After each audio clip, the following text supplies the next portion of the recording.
Taking a leap of faith is rarely simple, but with the right knowledge, perspective and support, it can be the most rewarding step you'll ever take. In this podcast from Verilo, we bring you honest conversations with people who have navigated the realities of buying, selling and owning businesses. These entrepreneurs and experts from the healthcare, medical and wellness sector share what they've learnt when they stepped into the unknown. Welcome to The Leap. Today's guest is right in the middle of a very real leap. I'm joined by Tom Jacobs, owner of Flex Physio Practice. At the time of recording, Tom is just weeks into opening a brand new purpose-built healthcare facility in Oxfordshire. Tom has spent years working across orthopaedics, MSK rehab and sports medicine, from teaching hospitals like Royal Berkshire Hospital and the Nuffield Orthopaedic Centre to elite and grassroots sport. He made the leap from NHS work into private practice ownership, steadily building Flex Physio from clinic rooms inside leisure centres and GP surgeries. That journey has now led to Flex Health Hub, a multidisciplinary space bringing physiotherapy, fitness and wellbeing together under one roof, receiving private clients and referrals from GPs and consultants from Oxford, Reading and London. It's a big move and one that very few physios choose to make. Alongside running a growing private practice, Tom also works as a first contact practitioner in the NHS, is a leading advocate for ACL injury prevention, and somehow balances all of that with teaching, charity work and family life.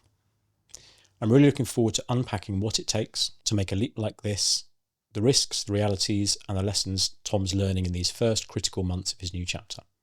Tom Jacobs, welcome to The Leap. Thank you very much. Firstly, congratulations on your new chapter. Before we delve into talking about this new facility, can you take me back to your roots? Tell me about your early career in the NHS. Entrepreneurially, it was long after I qualified, I guess. I was one of a late bloomer from an entrepreneurial perspective, certainly by your standards. Anyway, I think I certainly have never been entrepreneurially minded as a person. I can't say I've ever had that in me. Instinctively, at school, I wasn't the kid hustling DVDs behind the bike sheds or anything like that. Whereas I had a buddy who was. He was my friend of mine. I was like, okay, fine, that's your gig. I'm not interested in selling stuff. And I wasn't attracted to business in any form. As a teenager or youngster, I was familiar with working hard. So I'm from a big family, a lot of siblings, and had a great childhood. Very thankful for my childhood, and I started work young. Like I was on a paper round from like 11, 12 years old. My older brother wrote me in and paid me a few quid, and he took the lion's share. So yeah, that taught me a few things about the labour force. Perhaps the first business lesson. Yeah, Taxation. Don't get completely screwed over. And then I've had hundreds of part-time jobs over the years. So I learned the value of money and paving your own path and working hard from an early age. But really, when it concerned what do I want to do with my career, what I want to spend my time doing work for, I was more interested in what would get me up on a Monday morning. So I'm instinctively a lazy person. Find that hard to believe. No, but I am. And I've got some funny stories to tell from the NHS. I tell you, I was happy to work hard if I was earning money. But when I thought about my career, it was much more about, okay, what's going to interest me intellectually and what's going to stimulate me in the subject matter. So I was interested really in what subject matter I'm interested in. And at school, I was a kind of jack of all trades, master of none, a bit beige, I think it's fair to say. I was pretty good at most subjects. I wasn't a standout at anything. So that really didn't help. But I did like biology, and I remember really sort of thinking this is a subject matter I could really get into and be fascinated by, from the point of view of being able to kind of perhaps go and teach it or something like that. I'm from a family of long line of teachers, so I thought that was where I was heading. Okay. And then due process, NHS for probably 7-8 years. Ended up in sort of MSK and in the Nuffield Orthopaedic Centre was where I finished up. It was my last NHS role, but I've been in lots of different teaching hospitals and under great mentorship. And I thought that was where my pathway was headed. And I was going to have my master's paid for and go into some clinical specialist role. So that was all mapped out and I was happy with that. And then I got married and we had our first child. We've got 3 children now. And something changed. I can't tell you what it was, but something changed. I think it was I don't want to be cliche, but it's this sort of wanting to provide thing. And also economically, the realities were my wife and I, we weren't earning enough really to comfortably pay the mortgage. And I was working 2 evenings a week doing private work on the side. So I don't know. I think one thing led to the other. It was never a massive epiphany, but I just sat down and did the sums, and I was like, well, I'm not being able to do a split role. I asked for a split role. They said, no, you can't have one. So I thought, well, I've now got this opportunity to do some freelancing work, and I can fill the rest with my evening work. So I thought, if I sit down and did the simple maths, and the simple maths said I could probably double what I was earning by going and working as a private freelancer. But that, if I look back, was probably the toughest decision out of everything I've done since, if I'm honest. It was I don't know, it was something visceral about going from the NHS to private leaving the big arms of the NHS. There was sort of like they're holding on to me and pulling me back in, sort of vibes. And I remember my leaving party, my Simon Woods, my mentor, I'm really good physio. The private sector back then, even more so than it is now, was regarded as this sort of lesser liked younger brother of the noble NHS, and it didn't have a great reputation. It was a little bit the Wild West of healthcare, and so when I said that, I'm going to go work in the private sector, all my colleagues, very good, knowledgeable physios and so on, were sort of like, what? What are you doing? You've won the jackpot. This is one of the best NHS roles that you can be in. So he got me this Darth Vader balloon to say, you're going over to the dark side. So that was my leaving experience with the NHS. And is that what you found the hardest? I guess sort of moving away from was it moving away from the security base, or moving away from the community, or being seen as perhaps a bit of an outsider? It was a bit of all of those three. I mean, I loved the camaraderie. I really did. And they'd done a fantastic job at the Nuffield Orthopaedic in Oxford at building belonging and camaraderie. And they held you to account. I learned a lot from that place about don't just make work easy for people. Hold them to a standard. Like they did clinical reasoning sessions, and if you wouldn't bring your cases to that and were able to present it and be willing to be critiqued, you were hauled over the coals and said, no, it's not good enough. Meet the standard. And they didn't apologise for having high standards. And people like that. I like that. I like being pushed and being like, you can do better. Come on, do better. And there was something. So I think they attracted a certain type of physio who responded positively to that environment. But they were very supportive as well. So we went on socials together. It was a lot of camaraderie. But I think also the pay packet was the pension I perhaps wasn't thinking about so much, and since then I'm like, wow, what an amazing pension package. I can't match that for my employees now. But so there were lots of factors, but I think it was more this intangible sense of a safety net and a kind of the NHS. It felt like it's always going to be there kind of feeling, and it's a big organisation that you feel very safe in. And it was way harder than you might imagine for me to leave that. I can't tell you why. My wife was the one who gave me the boot in the end. She said, come on, do this. You'll take this on. And she's got a much lower risk appetite than I have. So it's quite something that she would be the one who eventually gave me the push to do this. So that was, I think, looking back, the biggest seminal moment for me, where I thought, wow, that really changed everything. And I think there was a lot of fear for me at the time. But when I sat down, I rationalised it. I thought, okay, I could just go back to that job if this doesn't work out. So that was your safety net, the fact that you could go back to that if you wanted to. I don't know, I might not be able to go back to that same role. They would probably recruit someone else. But I felt like I was an employable person. I generally was quite good at interviewing, and I felt like I was, an employable person. So I thought, okay, if all goes to crap, and this fails dramatically, I will go and get another job. So what did that first step into private practice look like? Did you go it alone straight away, or did you join another private clinic? A friend of a friend was leaving a private practice and was paid per the hour. for clinical time done. So that wasn't a guaranteed income. And then I had another kind of fee split type arrangement with this place I was doing evening work at. So between the two of them, I thought, look, if I just put them together, that's like a week's worth of work. And I felt confident I could earn more doing that than I could in my employed role. And were you being supplied with patients, or did you have to go and find your own patients, build your own caseload? By the evening work, I'd kind of built up a bit of a caseload already over a couple of years. So maybe I had a little bit of local reputation with the one practice, and the other one was miles away. So, and they had a well-established practice, about 4, 5, 6 physios maybe in that one. So they were able to bring a certain amount of patients in. But there was days when I had quieter days and I made less money, and so that was it's a first step, if you like, into the private sector. What was the point that you pivoted into running your first private practice? I think it's probably a bit of an overstatement to call it private practice. It was like a first aid room in the back of a leisure centre with no windows and no aircon. And I think it was a little bit of a dive. I mean, I tried to tart it up a little bit with like a fake flower. I mean, you couldn't put a real flower in there or a plant because there's no light.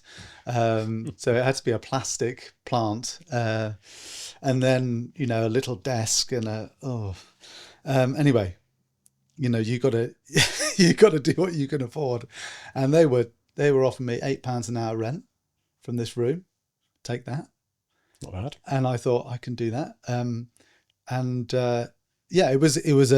I just grabbed the opportunity and thought, right, I'm going to figure out how to attract people. I had no patience whatsoever.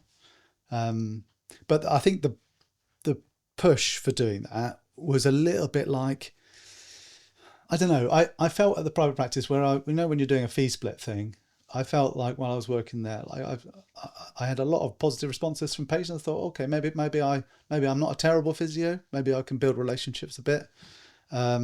Certainly the interpersonal skills, I thought maybe I've got that bit quite good. And I started to build a bit of a reputation in those practices. I thought it's great, but I thought, well, maybe the business bit's not that difficult. Maybe I could just sort the businessy bit thing out and then just build a good relationship with people, and word of mouth will do the rest, right? So I was a bit naive, maybe, I think, going into that. But I'd listened to an audiobook or two. One of my friends told me to read Rich Dad, Poor Dad, which is a very good book. I think it's Kiyosaki who does that book. So that's a good one. And that was about working towards eventual passive income and freedom of time. And that, for someone who just started to build a family, was attractive. And it's something that really lit a fire under my ass. And I was like, right, okay, if I'm going to build something, I want it to be an eventual destination that pays me more than I could have been earning by just working and being in an employed role, because it's going to be worth all the effort. And also to give me back freedom of time so I can go to sports days and parents' evenings and all that stuff. Pick up my kids from school every now and then.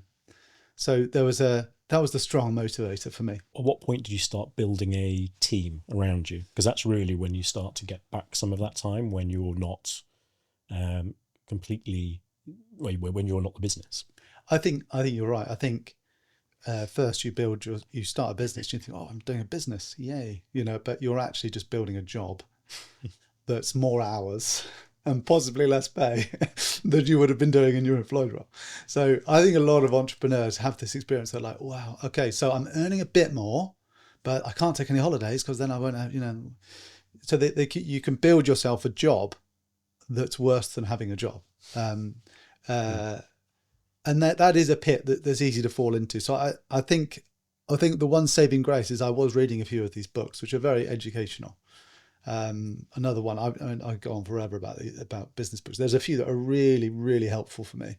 Another one in terms of building the units of a business was the E-Myth Revisited by, I can't remember his name now. But the E-Myth Revisited, really good business book around systems, putting systems in place, writing down a method for people to follow, and trying to replace yourself. So I think the first time I ever thought about, right, I need to have other people working, not just me, was when I bought a business. I bought a practice. I think one of the practices I was working for, she kept mentioning, one day, you should take this over and blah, blah, blah. And I think she was just sowing the seeds for what would have been her exit. So it makes logical sense if you've got someone aspirational working with you. But she didn't realise that I was thinking, now, sooner rather than later. So I approached her and said, look, let's talk about that. And she said, I wasn't thinking about it now. I was thinking maybe in 5-10 years' time. And I said, well, if you want it at all, for me, it's now. I want to get on with this. So how did you do that? Did you buy in as a partner and then gradually take over, or did you just negotiate a deal to buy the practice there and then? We negotiated a deal, which was tricky because her husband was the head of a law firm. So it was a pretty watertight contract, as you can imagine, not particularly favourable on my side, but it was a fair deal. And so we set a line in the sand of a particular date, and then, we basically switched roles. So she was tied in to work for me for 3 years, whereas I was working for her before. So it was a similar fee split. I mean, she got a decent fee split after that, but then it allowed the goodwill to transfer over. Right. And we agreed on a deal. I went and got a big fat business loan, put my house up as security, did all the wrong things. And then I actually went on a course about how to buy businesses straight after this. And learned a lot. And I learned all the mistakes that I'd made. So I was sat there, and every time I went in for it, there were a whole day. It was once a month for an entire year. And it was a whole day course. Jonathan Jay's course. It was very good. He's an entrepreneur with buying and selling business. You might know him. But I went into every sort of episode of this course with my head in my hands going, oh no, that was exactly what I didn't do when I set up this deal. So I didn't do a great job in that. But what it did do is it put this big fat financial burden on me, where I had to make the repayments on the big fat bank loan that I'd got to buy this business. And it was that financial pressure that forced me to go and get employees. Right. So that was a real driving force then. Yeah. I mean, it was a kind of sink or swim. And, when your house is on security, there's nothing better in terms of motivation to make those repayments. You've got to find the money. And I was hugely naive. And if I'm honest, I look back on those first few years of running that business, if you want to call it that, sole tradership plus, I would call it. And I didn't have employees. I had subcontractors. And I think, man, I was doing risky stuff. It was risky. So I look back on it and I kind of cringe. And I also wasn't doing things in the way that was very good for cash flow either. We didn't have any card readers for taking card payments. We would send people invoices afterwards. And then if they didn't pay, then we didn't really have a chasing up procedure. And I remember a moment where I sat down and said, this is really bad. This is really bad. We had about 20 grand outstanding that hadn't been paid of physio fees. And we didn't have enough cash in the bank at the end of the month for the family expenses. And I thought, what have I done? Why have I put my family in this position where we might end up broke, basically. And I had to have a long, hard look in the mirror and go, you need to turn this around. You need to start doing things in a way that's going to, normal business operations, proper systems, that means that you do not end up down the creek without a paddle. So that was a turning point in kind of going. How did you turn it around? Did you work with external advisors, a mentor? I mean, the first thing it was a little bit of a knee-jerk reaction was which I look back and I wish I hadn't done, was to employ one of those online, law firm agencies, kind of bailiff type places that send out letters to people requesting the money that's due from debt collectors. Debt collectors, essentially. Right. And that was a really bad move. That put some people's noses out of joint. And it's funny, like British people, you can send them reminders and stuff, but if you send them a threatening letter, that can really put people's hackles up and destroy a lot of goodwill. And I wish I hadn't done that. I wish I'd done more phoning around and gone and knock on people's doors, whatever, to get the money. I mean, it did get a lot of the money in, to be fair, and then somebody had to write off. But that was a line in the sand, never again. And you cannot run a business and do really good service for patients, but fail to pay yourself and fail to make sure that the money comes into that business as it should. It's a two-way street. You want to do a fantastic service for people, and their prerogative is to pay for it. And if you do not run a business like that, and there's too much nicey with customers, and there's not a proper system, it ends in chaos. So that was a really steep learning curve for me. How do you instill that into your staff? Because I've worked with a lot of healthcare practitioners in across sectors, and very much found them to over deliver on time, give everything to the job, which is fantastic, but not necessarily value their time or look at things commercially. Yeah. How do you address that, or how have you addressed that? If people have come from a sector that's not the private sector, they've worked in the NHS, let's say, and they're very used to wanting to give to the patient, I think it is tricky to turn that back around. And I've had to have some sit downs with some people and say to them, look, there must be something wrong in how you're viewing yourself and your knowledge and your expertise if you overrun on sessions, or if you feel bad when you're billing somebody or taking payment from somebody. There has to be something wrong. You can't think you're good enough. And if you did realise that you're good enough, you'd realise that in a half an hour session, 20 minutes of your time, this patient is lucky to get that. If they went down the road and saw someone else, they wouldn't get what you are. And the reason I've brought you onto this team is that I think you are really, really good. And you need to start viewing yourself in the same way. So I've had a lot of those conversations with people. And I think eventually it starts to filter down where they start to kind of go, oh, okay. So I actually, it's easy to come down hard and go, look, be on time. Don't run late. Stop apologizing to people for how much they have to pay for their sessions, or pushing people away instead of saying, look, we can help you. And you feel very bad about the fact you can bring them back for multiple sessions. I think trying to address the underlying, what is the kernel of truth? What is the bit behind that which explains why this person is struggling with time management or whatever? And I think half the time is that they're not looking at the clock and going, oh, that's the time.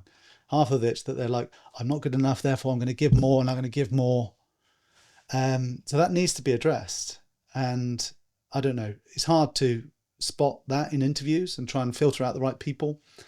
What we've had some wins from doing is, other than coaching people and sending them perhaps on some courses around the value of this sort of stuff, consultancy businesses, we're trying to add value, aren't we, to our users. But I think perhaps starting people a bit earlier in their career, bringing them in, if you see the right type, but perhaps they lack knowledge, then you can mould them a little bit more. So we've had a bit more success in the last few years from perhaps bringing people in. There was a bit of an aversion to bringing in junior clinicians, I think, in the private sector, but it's become a little bit more attractive if you can offer a decent CPD program. But that's funny, that, isn't it? That people are a little bit more malleable when they're earlier in their career, and they can get on board with this is just what we do. And, the value is the value that the patient's getting.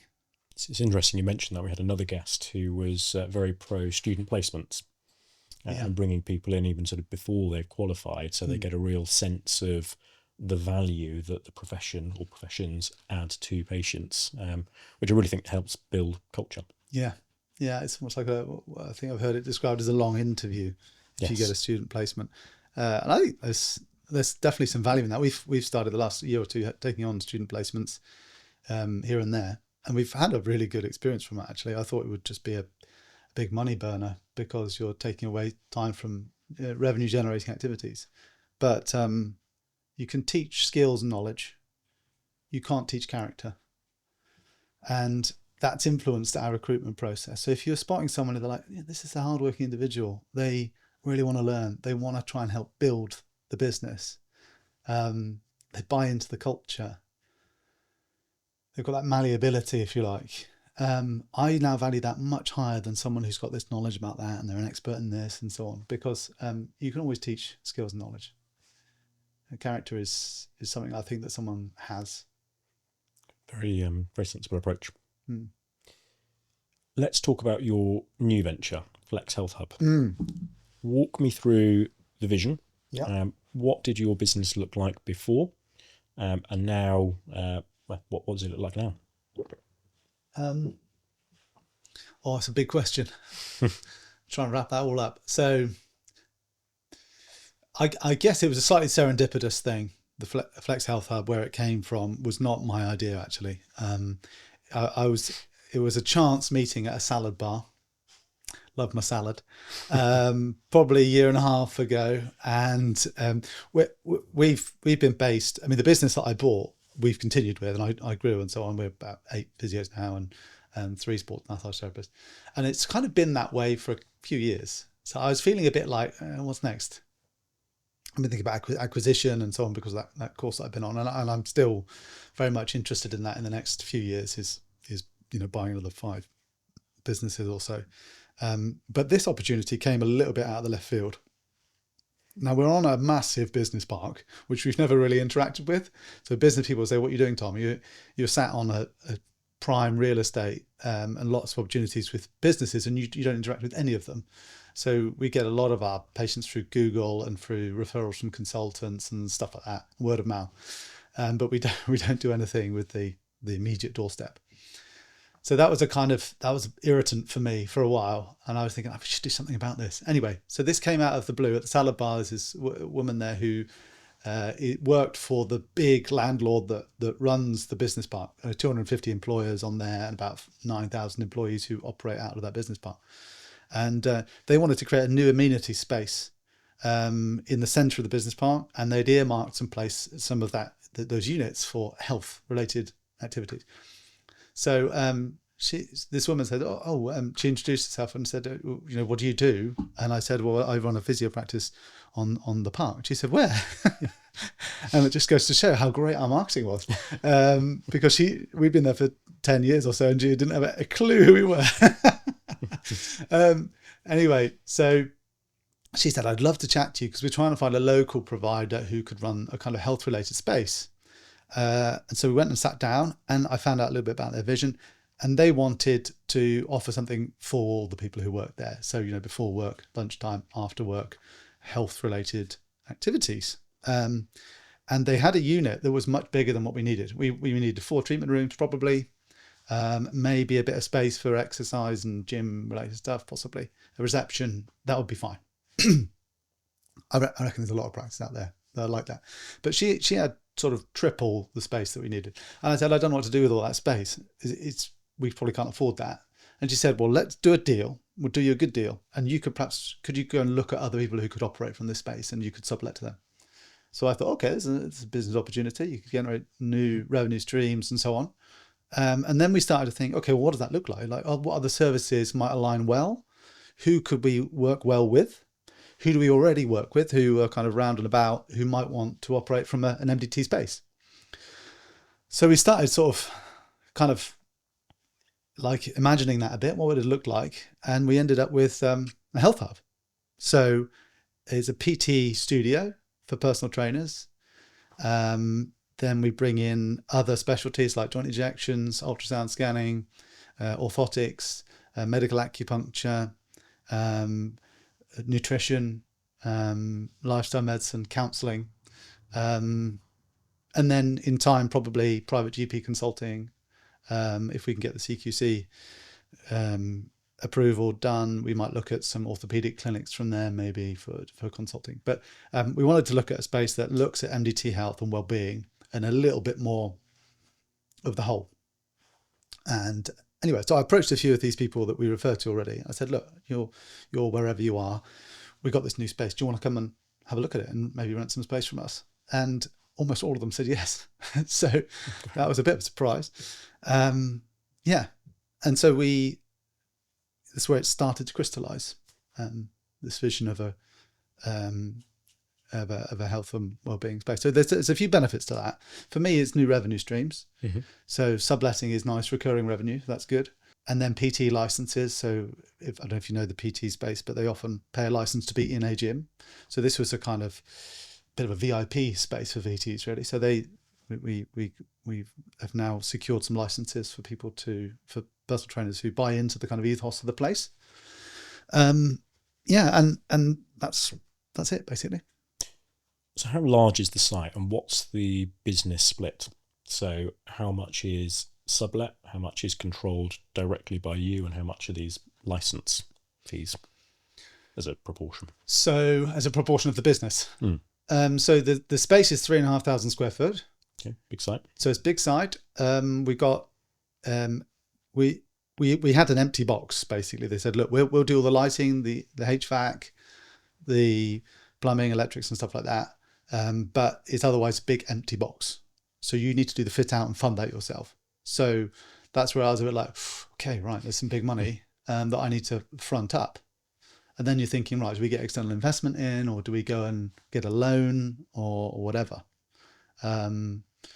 So the fit out costs probably about £140,000, okay, which is quite a lot of money. It is. For a little operator like me. And how did you fund that? I went and got 2 different bank loans. I thought about getting an angel investor, or I think we're probably a bit too small for venture capitalists. I'm not sure they'd be that interested in us. But I was thinking angel investor possibly, or maybe a couple, and then giving away some shares. But I know Felix Dennis did this book about, business building. He was I think he's died now, he's a big UK entrepreneur. And he was always like, don't give away shares unless you have to rather. And I know, there's a different way of looking at business. I mean, you've done some big stuff with getting some proper financial backing and then giving away a large chunk, and then you can plan an exit and so on. So I'm definitely not against the idea of doing funding rounds, but I think for the size and the stage of our, the life cycle of our business, it didn't feel like the right time to do that. Because I didn't feel like this was mega growth. This was really just one site. So I thought, well, let's go and get some high street bank lending. So I've managed to do that. And then we did a financing deal on the new gym equipment. So it's brand new gym equipment. Mm-hmm. So the nice effect is that the visual effect of going into that space is jaw dropping. Like every day I walk in there now. I mean, we've been open for 3 weeks. But I go in there and go, wow, this looks amazing. So like the studio for Reformer and Pilates and all that looks absolutely brilliant. And the practice manager has done a fantastic job about getting the right colour schemes and planting, and, it looks phenomenal. And I'm so pleased that we went for it properly, because I think that's going to open more doors for us. And when you make it in a really attractive space, very few of us get that chance, I think, in our lifetime to build something from scratch. I was forced to. So I don't think I would have chosen it and coughed up 140 grand unless I had to. But if I'm sitting on the flip side of that, it's like, wow, it's a bespoke building. And it is really nice. I remember that feeling, the feeling of not quite having free reign, but being able to design a clinic from scratch exactly how you'd like it. And it's, it was a good feeling. Yeah. Good feeling. Yeah.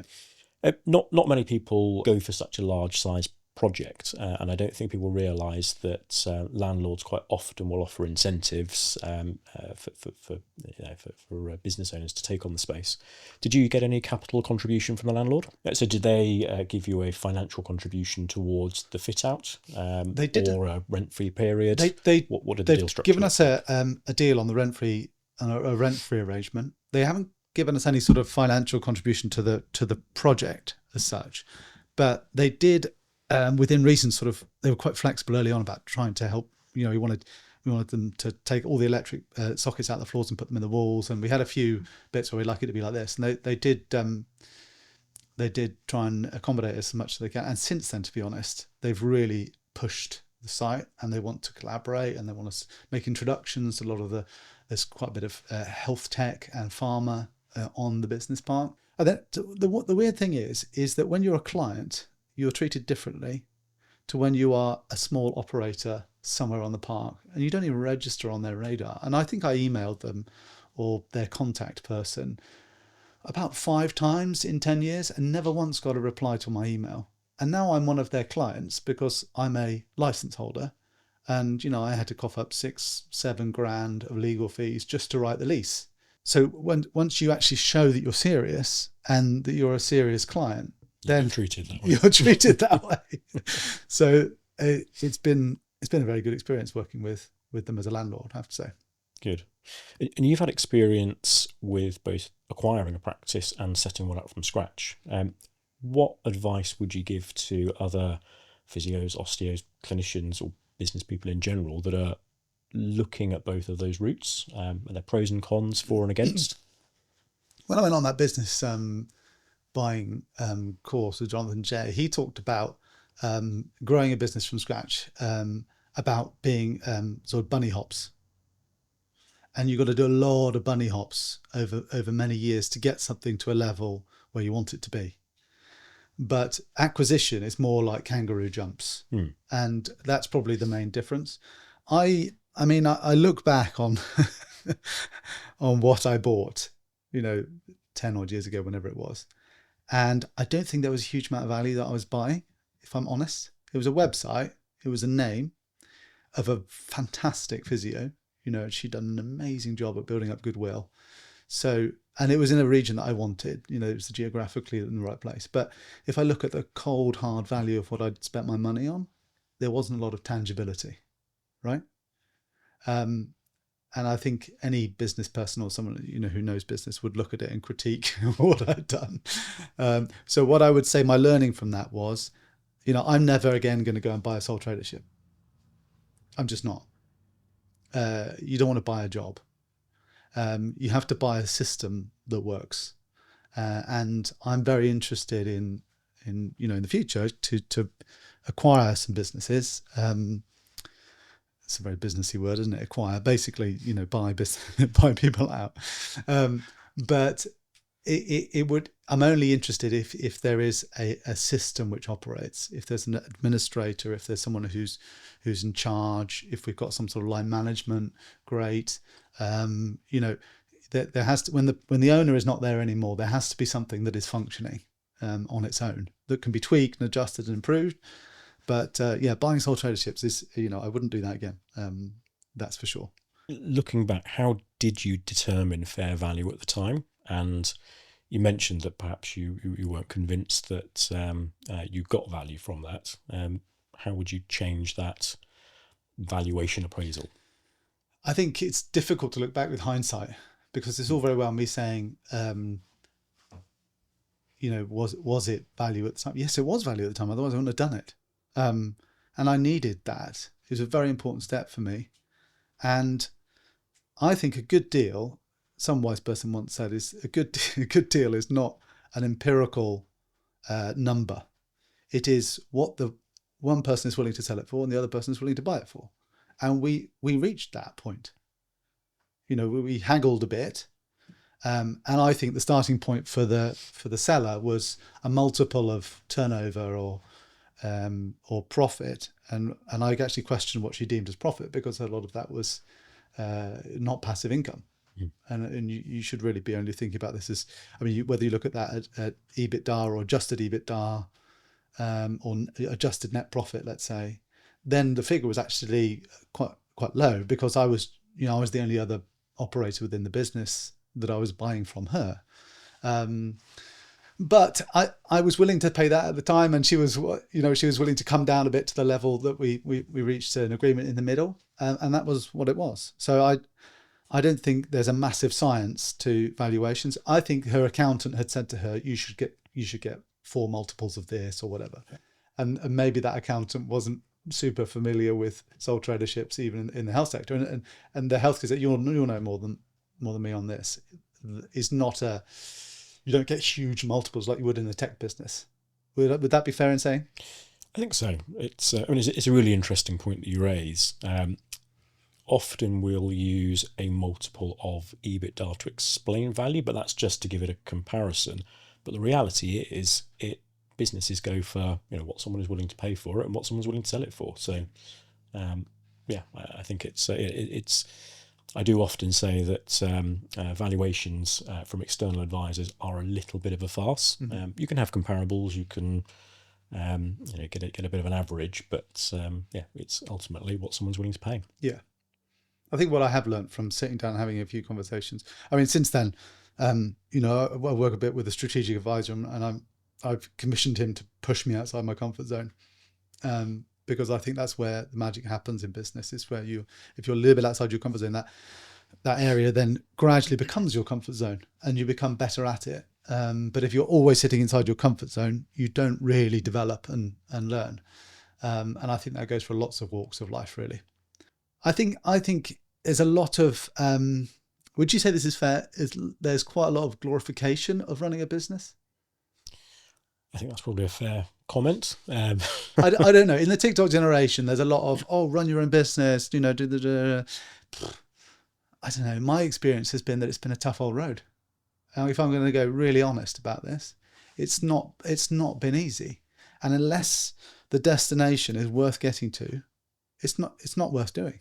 It's really not, because it's painful, and there's so much learning and knocks and bumps along the road that you have to do, that I would not be doing this unless I had a really worthwhile destination in mind. And for me, and everyone's different, but for me, that's earning a good chunk of money that's life-changing, and having freedom of time to spend with my family.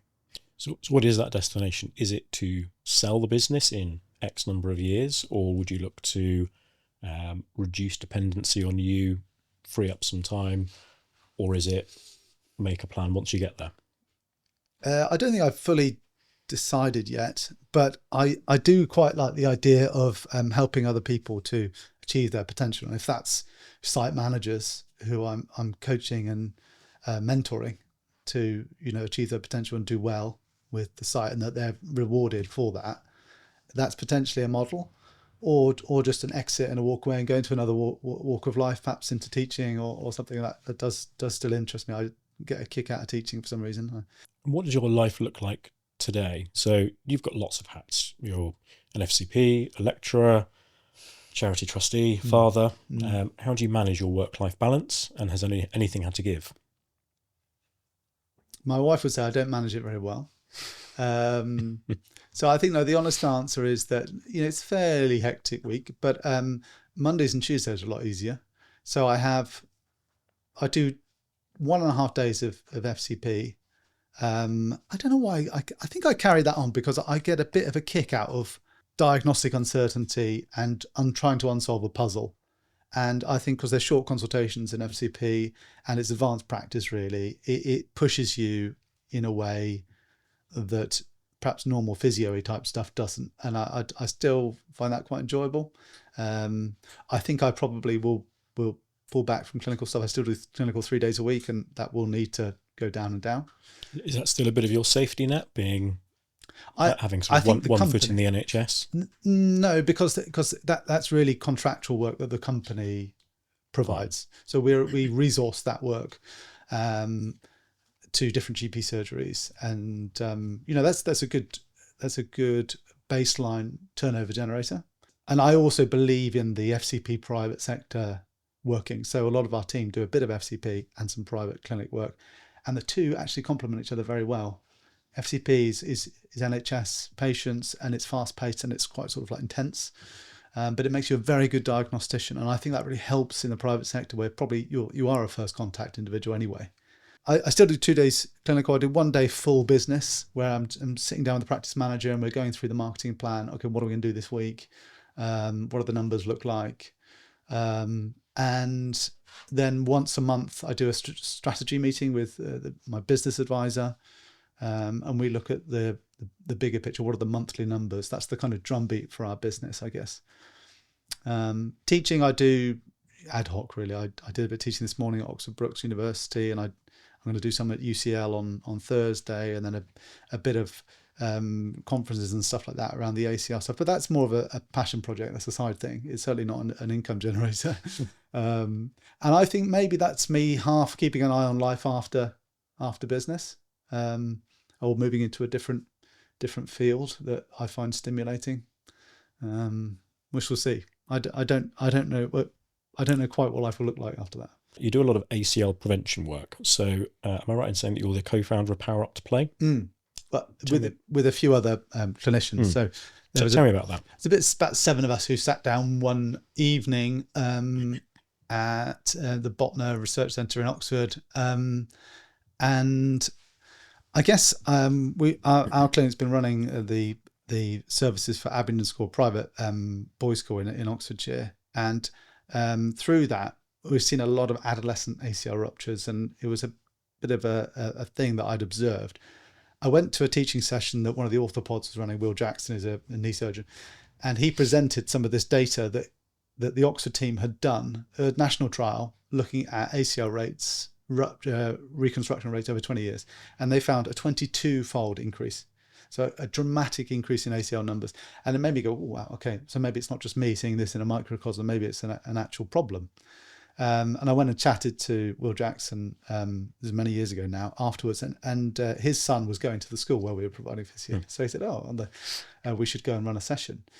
And so we talked a bit about some very, very strong data that's out there, and that's been out there for years about preventing ACL injuries. So we went to the school, we ran a workshop, he presented the research paper that the Oxford team had done, and I delivered the prevention workshop, which is a strength and conditioning 5-10 minutes basically.